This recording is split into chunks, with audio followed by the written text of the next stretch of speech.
পিতামাতা হিসেবে আপনাকে ভালো হতে হলে আপনার সন্তানকে জীবনে সফল করে গড়ে তুলতে হবে। আর যদি তা না পারেন, তাহলে মনোবিজ্ঞানের ভাষায় আপনার অনুসৃত প্যারেন্টিং কৌশল অবশ্যই ভুল ছিল। মনোবিজ্ঞান বিশ্বাস করে, কোনো মা বাবা যদি সঠিক প্যারেন্টিং নীতিকে তার সন্তানের মধ্যে দিয়ে চালিত করেন, তাহলে অবশ্যই সেই সন্তান ভবিষ্যতে সফলভাবে গড়ে উঠবে। তাই আজকের আলোচনা থেকে জেনে নিন, ভালো মা বাবা হওয়ার জন্য কোন প্যারেন্টিং নীতি অনুসরণ করে সন্তানকে ভবিষ্যৎ জীবনে নিশ্চিত সাফল্যের পথ দেখাতে পারবেন। প্রথম যেটা করবেন সেটা হলো, আপনার বাচ্চাকে কোনো কাজে বাধা দেবেন না। একটা বাচ্চা যখন কোনো একটা জিনিস নিয়ে খেলছে বা হাতে কোনো বিপজ্জনক জিনিস ধরে ফেলছে, দেখছেন যে যেটা নিয়ে খেলছে তাতে বাচ্চার বিপদ হতে পারে, তাহলে তাকে প্রশ্ন করুন যে সে কেন এটা করছে এবং তার থেকে সে কী পেতে চাইছে। বেশিরভাগ বাচ্চা উদ্দেশ্যহীনভাবে যা পায় তাই হাতে নিয়ে খেলতে শুরু করে, কিন্তু আপনি যখন তাকে এই দুটো প্রশ্ন করবেন, তখন সে ভাববে এবং সে বিষয়ে সে কিছু বলার চেষ্টা করবে। যদি ভুল বলে, তখন বলুন, এটা দিয়ে তুমি যেটা করতে চাইছো সেটা হবে না, সেটা হয় এটা দিয়ে। অর্থাৎ কোন জিনিসের দ্বারা তার চাওয়া কাজটা হচ্ছে সেটা ওকে বুঝিয়ে দিতে হবে। তাহলে পরবর্তীতে কোনো জিনিস নিয়ে খেলার আগে দেখবেন আপনাকে জিজ্ঞাসা করবে যে সে যেটা করতে চাইছে, সে যেটা চায়, কোন জিনিস দিয়ে সেটা করা যাবে।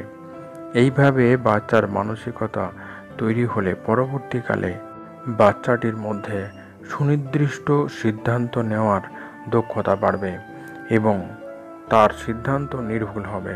ভবিষ্যৎ জীবনে এটার অত্যন্ত প্রয়োজন রয়েছে।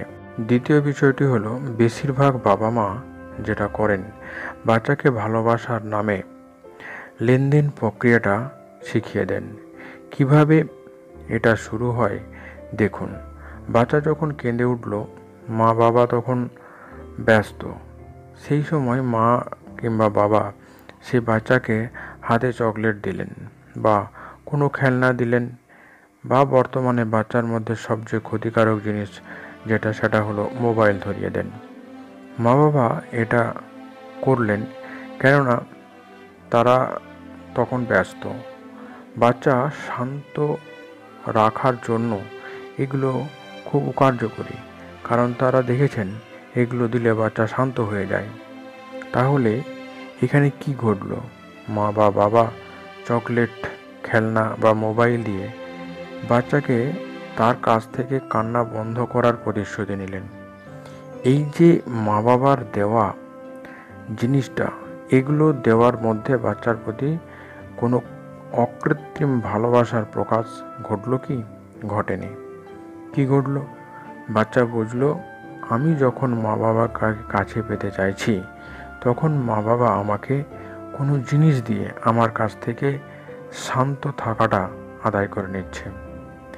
এর প্রভাব পরবর্তী জীবনে গভীরভাবে পড়ে। বাচ্চা যখন বড় হয় আর মা বাবা যখন বয়স্ক হয়ে পড়েন, তখন সেই সন্তান মা বাবাকে একা রেখে বাইরে চলে যায় বা বৃদ্ধাশ্রমে রাখে বহু খরচা করে।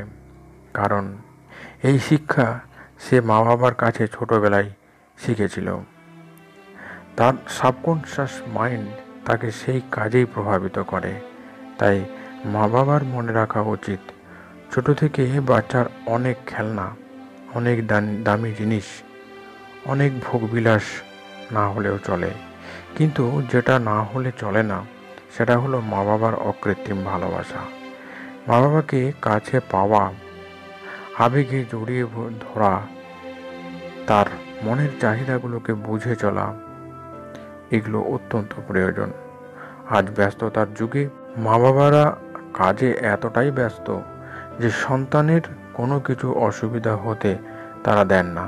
কিন্তু দুঃখের বিষয়, সন্তানরা তাদের মা বাবাকে কাছে পেতে চায়। তারা চায় মা বাবা তাদের সঙ্গে থাকুক, কিন্তু যেটা সম্ভব হয় না। আর তা সম্ভব হয় না বলেই হয়তো তারা যখন বয়স্ক হন তখন তাদেরও সময় দিতে পারেন না তাদের সন্তানরা, কারণ তখন তাদেরও কাজের প্রয়োজনে ব্যস্ত থাকতে হয়। তাই প্রত্যেক মা বাবার কাছে আমাদের বিনীত নিবেদন, আপনারা আপনাদের সন্তানকে সময় দিন এবং ভবিষ্যৎ জীবনকে সুন্দর করে গড়ে তোলার জন্য সুস্থ প্যারেন্টিং উপায় অবলম্বন করুন। আজকের ভিডিও কতখানি শিক্ষণীয় ছিল তা অবশ্যই কমেন্ট বক্সে লিখে জানাতে ভুলবেন না।